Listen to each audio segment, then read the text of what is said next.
चलो शादी कर लेते हैं। मुझे फिलहाल अपने जहन को रिलैक्स करना है। मुझे उन दोनों को जहन्नुम नसीब कर देना चाहिए था और मैं...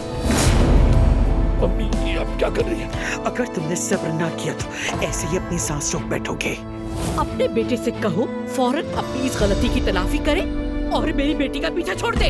हमें किस हाल में पहुंचा दिया है उमर तुमने, जलील और रुस्वा कर दिया है हमें। तुम्हारी वजह से आयजा एक बड़ी गलती करने से बच गई। अगर तुम ना होते तो हम उमर और उसकी शादी को रोक नहीं पाते। अब मैं भी आ गया हूँ। कहो, सुना है मेरी गैर मौजूदगी में बहुत बातें हो रही थी। अगर माफी मांगना है तो बात जरूर करेंगे कजन।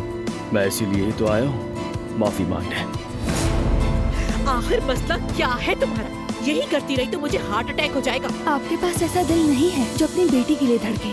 सच बताएं मुझे, मैं आपकी अपनी बेटी हूँ या नहीं?